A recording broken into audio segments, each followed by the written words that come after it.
براءة من الله ورسوله إلى الذين عاهدتم من المشركين فسيحوا في الأرض 4 أشهر واعلموا أنكم غير معجز الله وأن الله مخزي الكافرين. وأذان من الله ورسوله إلى الناس يوم الحج الأكبر أن الله بريء من المشركين ورسوله فإن تبتم فهو خير لكم وإن توليتم فاعلموا أنكم غير معجز الله وبشر الذين كفروا بعذاب أليم.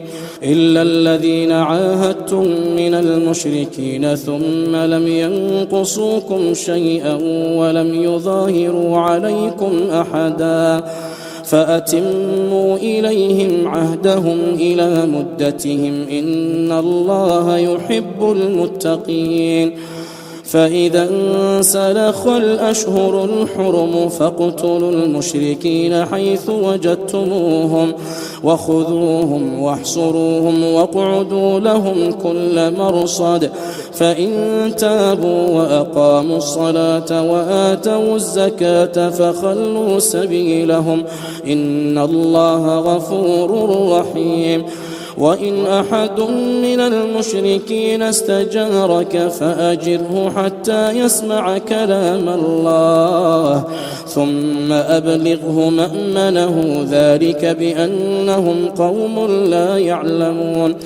كيف يكون للمشركين عهد عند الله وعند رسوله إلا الذين عاهدتم عند المسجد الحرام فما استقاموا لكم فاستقيموا لهم إن الله يحب المتقين. كيف وإن يظهروا عليكم لا يرقبوا فيكم إلا ولا ذمة يرضونكم بأفواههم وتأبى قلوبهم وأكثرهم فاسقون. اشتروا بآيات الله ثمنا قليلا فصدوا عن سبيله إنهم ساء ما كانوا يعملون. لا يرقبون في مؤمن إلا ولا ذمة وأولئك هم المعتدون. فإن تابوا وأقاموا الصلاة وآتوا الزكاة فإخوانكم في الدين ونفصل الآيات لقوم يعلمون. وإن نكثوا أيمانهم من بعد عهدهم وطعنوا في دينكم فقاتلوا أئمة الكفر إنهم لا أيمان لهم لعلهم ينتهون. ألا تقاتلون قوما نكثوا أيمانهم وهموا بإخراج الرسول وهم بدؤوكم أول مرة أتخشونهم فالله أحق أن تخشوه إن كنتم مؤمنين. قاتلوهم يعذبهم الله بأيديكم ويخزهم وينصركم عليهم ويشفي صدور قوم مؤمنين ويذهب غيظ قلوبهم ويتوب الله على من يشاء والله عليم حكيم. أم حسبتم أن تتركوا ولما يعلم الله الذين جاهدوا منكم ولم يتخذوا من دون الله ولا رسوله ولا المؤمنين وليجة والله خبير بما تعملون. ما كان للمشركين أن يعمروا مساجد الله شاهدين على أنفسهم بالكفر أولئك حبطت أعمالهم وفي النار هم خالدون. إنما يعمر مساجد الله من آمن بالله واليوم الآخر وأقام الصلاة وآتى الزكاة ولم يخش إلا الله فعسى أولئك أن يكونوا من المهتدين. أجعلتم سقاية الحاج وعمارة المسجد الحرام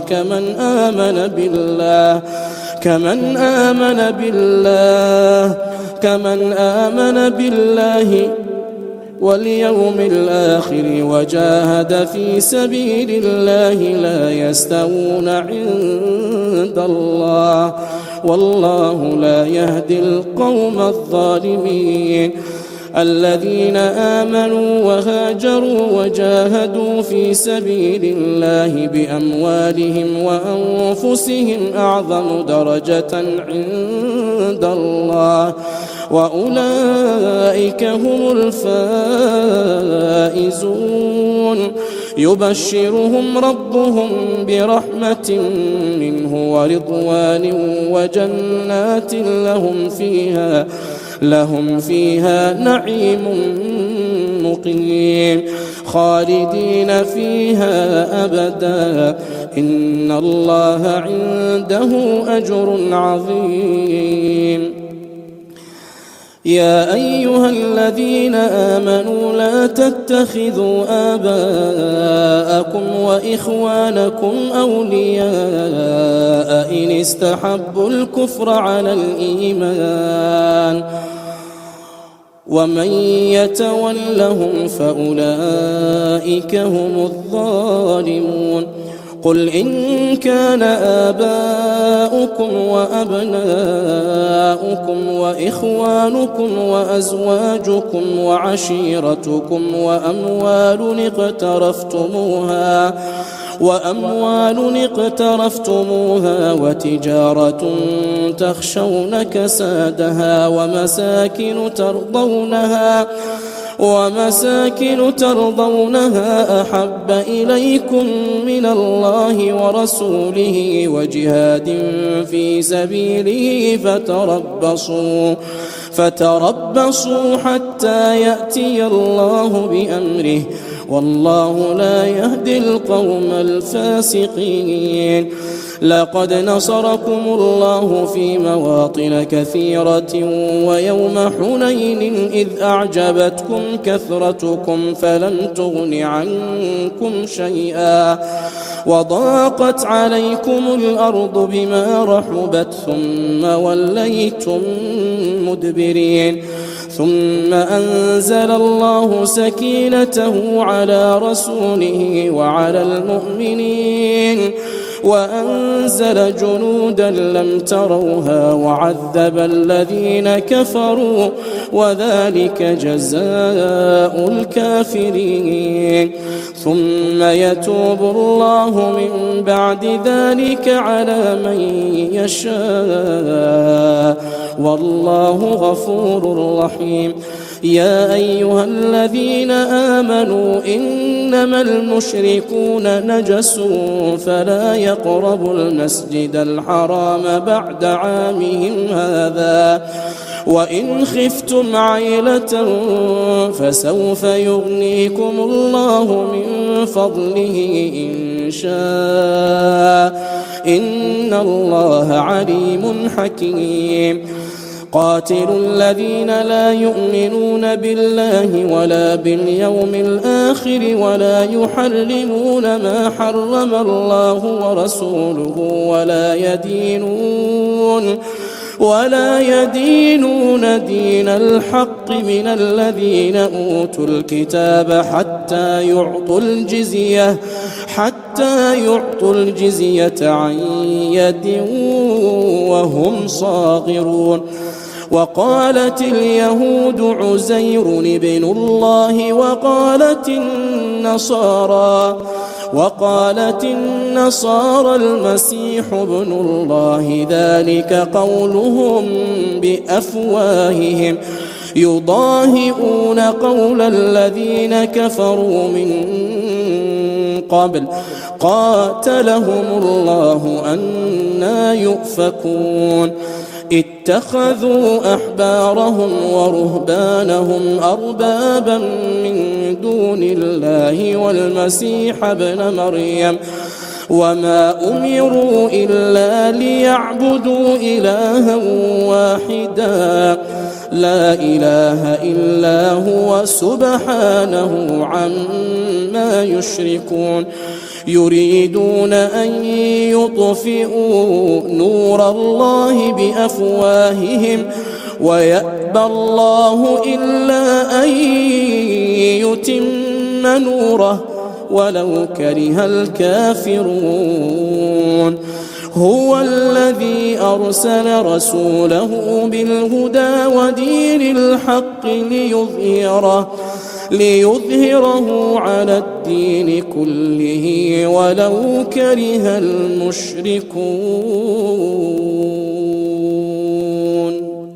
يا أيها الذين آمنوا إن كثيرا من الأحبار والرهبان ليأكلون أموال الناس بالباطل ويصدون عن سبيل الله والذين يكنزون الذهب والفضة ولا ينفقونها في سبيل الله فبشرهم بعذاب أليم يوم يحمى عليها في نار جهنم فتكوى بها جباههم وجنوبهم وظهورهم هذا ما كنزتم لأنفسكم فذوقوا ما كنتم تكنزون إن عدة الشهور عند الله 12 شهرا في كتاب الله يوم خلق السماوات والأرض منها 4 حرم ذلك الدين القيم فلا تظلموا فيهن أنفسكم وقاتلوا المشركين كافة كما يقاتلونكم كافة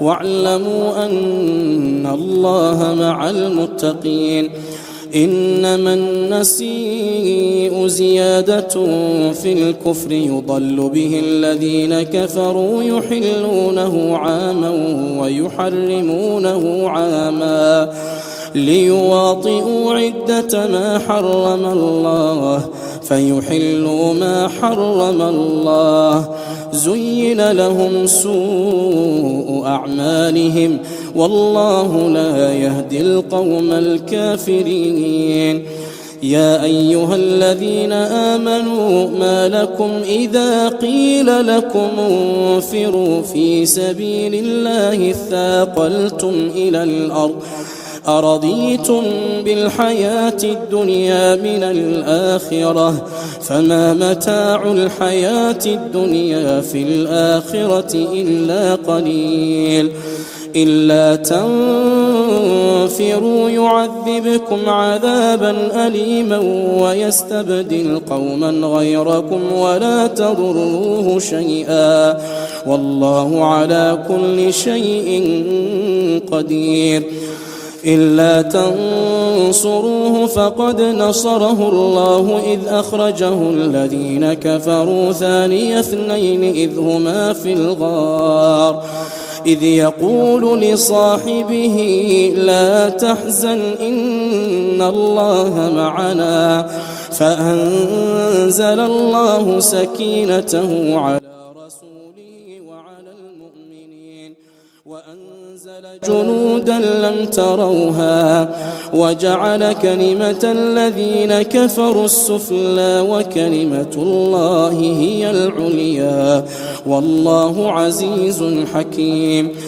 انفروا خفافا وثقالا وجاهدوا بأموالكم وأنفسكم في سبيل الله ذلكم خير لكم إن كنتم تعلمون لو كان عرضا قريبا وسفرا قاصدا لاتبعوك ولكن بعدت عليهم الشقة وسيحلفون بالله لو استطعنا لخرجنا معكم يهلكون أنفسهم والله يعلم إنهم لكاذبون عفى الله عنك لم أذنت لهم حتى يتبين لك الذين صدقوا وتعلم الكاذبين لا يستأذنك الذين يؤمنون بالله واليوم الآخر أن يجاهدوا بأموالهم وأنفسهم والله عليم بالمتقين إنما يستأذنك الذين لا يؤمنون بالله واليوم الآخر وارتابت قلوبهم فهم في ريبهم يترددون ولو أرادوا الخروج لأعدوا له عدة ولكن كره الله بعاثهم فثبطهم وقيل اقعدوا مع القاعدين لو خرجوا فيكم ما زادوكم إلا خبالا ولأوضعوا خلالكم يبغونكم الفتنة وفيكم سماعون لهم والله عليم بالظالمين لقد ابتغوا الفتنة من قبل وقلبوا لك الأمور حتى جاء الحق وظهر أمر الله وهم كارهون ومنهم من يقول ائذن لي ولا تفتني ألا في الفتنة سقطوا وإن جهنم لمحيطة بالكافرين إن تصبك حسنة تسؤهم وإن تصبك مصيبة يقولوا قد أخذنا أمرنا من قبل ويتولوا وهم فرحون قل لن يصيبنا إلا ما كتب الله لنا هو مولانا وعلى الله فليتوكل المؤمنون قل هل تربصون بنا إلا إحدى الحسنيين ونحن نتربص بكم أن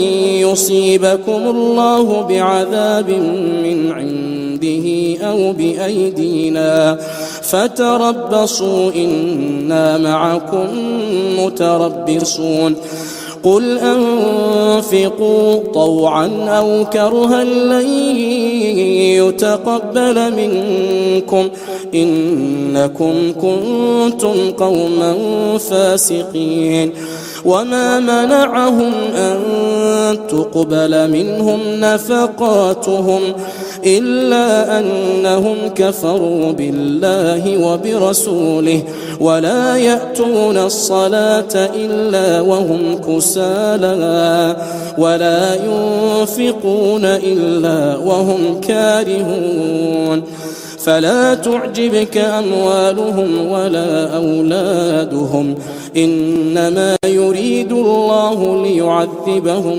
بها في الحياة الدنيا وتزهق أنفسهم وهم كافرون ويحلفون بالله إنهم لمنكم وما هم منكم ولكنهم قوم يفرقون لو يجدون ملجأ أو مغارات أو مدخلا لولوا إليه وهم يجمحون ومنهم من يلمزك في الصدقات فإن أعطوا منها رضوا وإن لم يعطوا منها إذا هم يسخطون ولو أنهم رضوا ما آتاهم الله ورسوله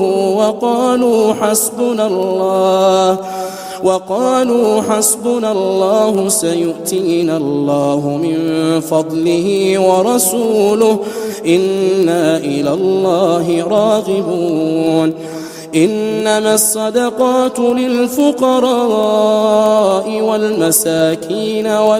والمساكين والعاملين عليها والمؤلفة قلوبهم وفي الرقاب والغارمين وفي سبيل الله وابن السبيل فريضة من الله والله عليم حكيم. ومنهم الذين يؤذون النبي ويقولون هو أذن قل أذن خير لكم يؤمن بالله ويؤمن للمؤمنين ورحمة للذين آمنوا منكم والذين يؤذون رسول الله لهم عذاب أليم. يحلفون بالله لكم ليرضوكم والله ورسوله أحق أن يرضوه إن كانوا مؤمنين. ألم يعلموا أنه من يحادد الله ورسوله فأن له نار جهنم خالدا فيها ذلك الخزي العظيم. يحذر المنافقون أن تنزل عليهم سورة تنبئهم بما في قلوبهم قل استهزئوا إن الله مخرج ما تحذرون ولئن سألتهم ليقولن إنما كنا نخوض ونلعب قل أبالله وآياته ورسوله كنتم تستهزئون لا تعتذروا قد كفرتم بعد إيمانكم إن نعف عن طائفة منكم نعذب طائفة بأنهم كانوا مجرمين. المنافقون والمنافقات بعضهم من بعض يأمرون بالمنكر وينهون عن المعروف ويقبضون أيديهم نسوا الله فنسيهم إن المنافقين هم الفاسقون. وعد الله المنافقين والمنافقات والكفار نار جهنم خالدين فيها هي حسبهم ولعنهم الله ولهم عذاب مقيم. كالذين من قبلكم كانوا أشد منكم قوة وأكثر أموالا وأولادا فاستمتعتم بخلاقكم كما استمتع الذين من قبلكم بخلاقهم وخضتم كالذي خاضوا أولئك حبطت أعمالهم في الدنيا والآخرة وأولئك هم الخاسرون. ألم يأتهم نبأ الذين من قبلهم قوم نوح وعاد وثمود وقوم إبراهيم وأصحاب مدين والمؤتفكات أتتهم رسلهم بالبينات فما كان الله ليظلمهم ولكن كانوا أنفسهم يظلمون. والمؤمنون والمؤمنات بعضهم أولياء بعض يأمرون بالمعروف وينهون عن المنكر ويقيمون الصلاة ويؤتون الزكاة ويطيعون الله أولئك سيرحمهم الله إن الله عزيز حكيم وعد الله المؤمنين والمؤمنات جنات تجري من تحتها الأنهار خالدين فيها ومساكن طيبة في جنات عدن ورضوان من الله أكبر ذلك هو الفوز العظيم. يا أيها النبي جاهد الكفار والمنافقين واغلظ عليهم ومأواهم جهنم وبئس المصير. يحلفون بالله ما قالوا ولقد قالوا كلمة الكفر وكفروا بعد إسلامهم وهموا بما لم ينالوا وما نقموا إلا أن أغناهم الله ورسوله من فضله فإن يتوبوا يك خيرا لهم وإن يتولوا يعذبهم الله عذابا أليما في الدنيا والآخرة وما لهم في الأرض من ولي ولا نصير. ومنهم من عاهد الله لئن آتانا من فضله لنصدقن ولنكونن من الصالحين فلما آتاهم من فضله بخلوا به وتولوا وهم معرضون فأعقبهم نفاقا في قلوبهم إلى يوم يلقونه بما أخلفوا الله ما وعدوه وبما كانوا يكذبون. ألم يعلموا أن الله يعلم سرهم ونجواهم وأن الله علام الغيوب. الذين يلمزون المطوعين من المؤمنين في الصدقات والذين لا يجدون إلا جهدهم فيسخرون منهم سخر الله منهم ولهم عذاب أليم.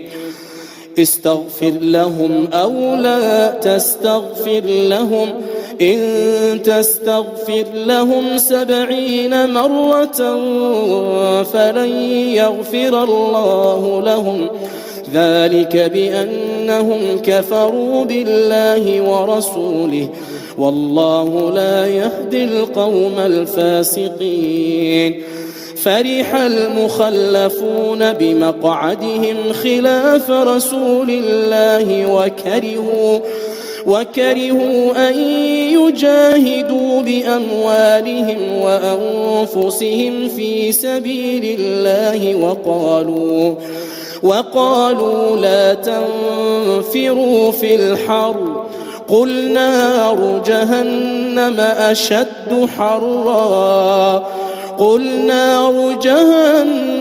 أشد حرا لو كانوا يفقهون. فليضحكوا قليلا وليبكوا كثيرا جزاء بما كانوا يكسبون. فإن رجعك الله إلى طائفة منهم فاستأذنوك للخروج فقل لن تخرجوا معي أبدا ولن تقاتلوا معي عدوا إنكم رضيتم بالقعود أول مرة فاقعدوا مع الخالفين ولا تصل على أحد منهم مات أبدا ولا تقم على قبره إنهم كفروا بالله ورسوله وماتوا وهم فاسقون.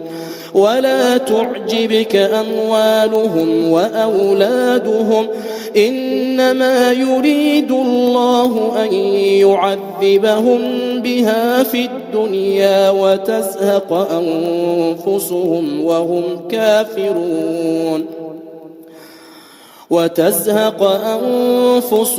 وهم كافرون وإذا أنزلت سورة أن آمنوا بالله وجاهدوا مع رسوله استأذنك أولو الطول منهم وقالوا ذرنا نكن مع القاعدين رضوا بأن يكونوا مع الخوالف وطبع على قلوبهم فهم لا يفقهون لكن الرسول والذين آمنوا معه جاهدوا بأموالهم وأنفسهم وأولئك لهم الخيرات وأولئك هم المفلحون أعد الله لهم جنات تجري من تحتها الأنهار خالدين فيها ذلك الفوز العظيم. وجاء المعذرون من الأعراب ليؤذن لهم وقعد الذين كذبوا الله ورسوله سيصيب الذين كفروا منهم عذاب أليم. ليس على الضعفاء ولا على المرضى ولا على الذين لا يجدون ما ينفقون حرج إذا نصحوا لله ورسوله ما على المحسنين من سبيل والله غفور رحيم. ولا على الذين إذا ما أتوك لتحملهم قلت لا أجد ما أحملكم عليه تولوا وأعينهم تفيض من الدمع حزنا ألا يجدوا ما ينفقون. إنما السبيل على الذين يستأذنونك وهم أغنياء رضوا بأن يكونوا مع الخوالف وطبع الله على قلوبهم فهم لا يعلمون. يعتذرون إليكم إذا رجعتم إليهم قل لا تعتذروا لن نؤمن لكم قد نبأنا الله من أخباركم وسيرى الله عملكم ورسوله ثم تردون إلى عالم الغيب والشهادة فينبئكم بما كنتم تعملون.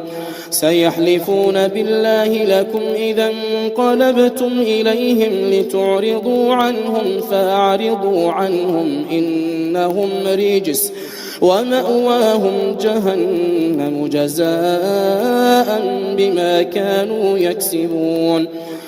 يحلفون لكم لترضوا عنهم فإن ترضوا عنهم فإن الله لا يرضى عن القوم الفاسقين.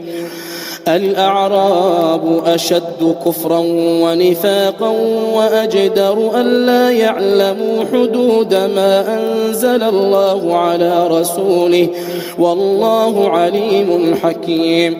ومن الأعراب من يتخذ ما ينفق مغرما ويتربص بكم الدوائر عليهم دائرة السوء والله سميع عليم. ومن الأعراب من يؤمن بالله واليوم الآخر ويتخذ ما ينفق قربات عند الله وصلوات الرسول ألا إنها قربة لهم سيدخلهم الله في رحمته إن الله غفور رحيم. والسابقون الأولون من المهاجرين والأنصار والذين اتبعوهم بإحسان رضي الله عنهم ورضوا عنه وأعد لهم جنات تجري تحتها الأنهار خالدين فيها أبدا ذلك الفوز العظيم. وممن حولكم من الأعراب منافقون ومن أهل المدينة مردوا على النفاق لا تعلمهم نحن نعلمهم سنعذبهم مرتين ثم يردون إلى عذاب عظيم. وآخرون اعترفوا بذنوبهم خلطوا عملا صالحا وآخر سيئا عسى الله أن يتوب عليهم إن الله غفور رحيم. خذ من أموالهم صدقة تطهرهم وتزكيهم بها وصل عليهم إن صلاتك سكن لهم والله سميع عليم. ألم يعلموا أن الله هو يقبل التوبة عن عباده ويأخذ الصدقات وأن الله هو التواب الرحيم.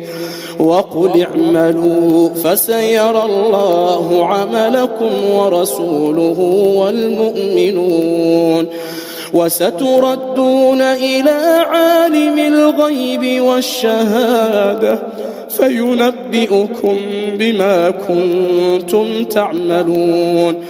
وآخرون مرجون لأمر الله إما يعذبهم وإما يتوب عليهم والله عليم حكيم.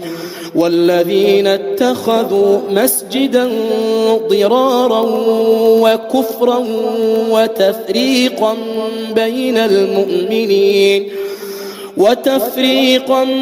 بين المؤمنين وإرصادا لمن حارب الله ورسوله من قبل وليحلفن إن أردنا إلا الحسنى والله يشهد إنهم لكاذبون. لا تقم فيه أبدا لمسجد أسس على التقوى من أول يوم أحق أن تقوم فيه رجال يحبون أن يتطهروا والله يحب المطهرين. أفمن أسس بنيانه على تقوى من الله ورضوان خير أم من أسس بنيانه على شفا جرف هار فانهار به في نار جهنم والله لا يهدي القوم الظالمين. لا يزال بنيانهم الذي بنوا ريبة في قلوبهم إلا أن تقطع قلوبهم والله عليم حكيم. إن الله اشترى من المؤمنين أنفسهم وأموالهم بأن لهم الجنة يقاتلون في سبيل الله فيقتلون ويقتلون وعدا عليه حقا في التوراة والإنجيل والقرآن ومن أوفى بعهده من الله فاستبشروا ببيعكم الذي بايعتم به وذلك الفوز العظيم. التائبون العابدون الحامدون السائحون الراكعون الساجدون الآمرون بالمعروف والناهون عن المنكر والحافظون لحدود الله وبشر المؤمنين. ما كان للنبي والذين آمنوا أن يستغفروا للمشركين ولو كانوا أولي قربى من بعد ما تبين لهم أنهم أصحاب الجحيم. وما كان استغفار إبراهيم لأبيه إلا عن موعدة وعدها إياه فلما تبين له أنه عدو لله تبرأ منه إن إبراهيم لأواه حليم. وما كان الله ليضل قوما بعد إذ هداهم حتى يبين لهم ما يتقون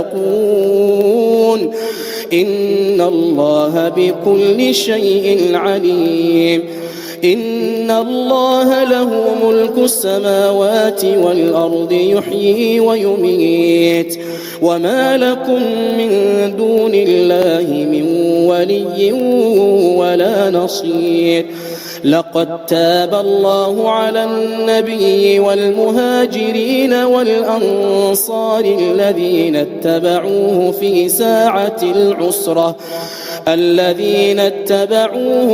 ساعة العسرة من بعد ما كاد يزيغ قلوب فريق منهم ثم تاب عليهم إنه بهم رؤوف رحيم.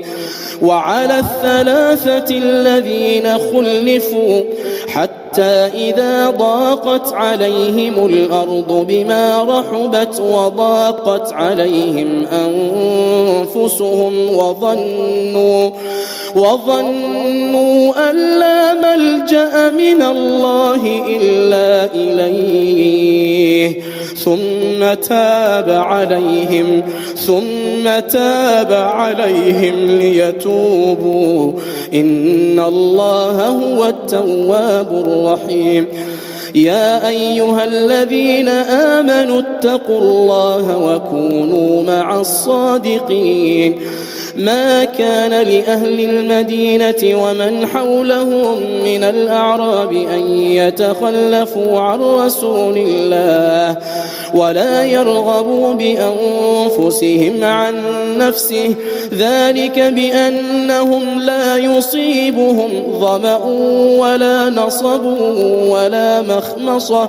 ولا مخمصة في سبيل الله ولا يطؤون موطئا يغيظ الكفار ولا ينالون من عدو نيلا إلا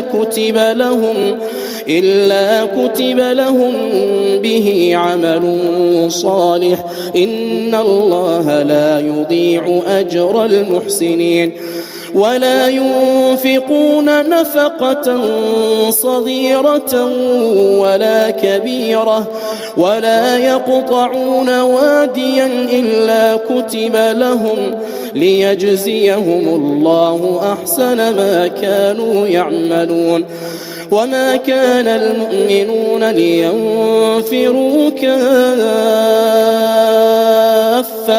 فلولا نفر من كل فرقة منهم طائفة ليتفقهوا في الدين ولينذروا قومهم إذا رجعوا إليهم لعلهم يحذرون. يا أيها الذين آمنوا قاتلوا الذين يلونكم من الكفار وليجدوا فيكم غلظة واعلموا أن الله مع المتقين. وإذا ما أنزلت سورة فمنهم من يقول أيكم زادته هذه إيمانا فأما الذين آمنوا فزادتهم إيمانا وهم يستبشرون وأما الذين في قلوبهم مرض فزادتهم رجسا إلى رجسهم وماتوا وهم كافرون أولا يرون أنهم يفتنون في كل عام مرة أو مرتين ثم لا يتوبون ولا هم يذكرون وإذا ما أنزلت سورة نظر بعضهم إلى بعض هل يراكم من أحد ثم انصرفوا صرف الله قلوبهم بأنهم قوم لا يفقهون لقد جاءكم رسول من أنفسكم عزيز عليه ما عنتم حريص عليكم بالمؤمنين رؤوف رحيم فإن تولوا فقل حسبي الله لا إله إلا هو عليه توكلت وهو رب العرش العظيم الله أكبر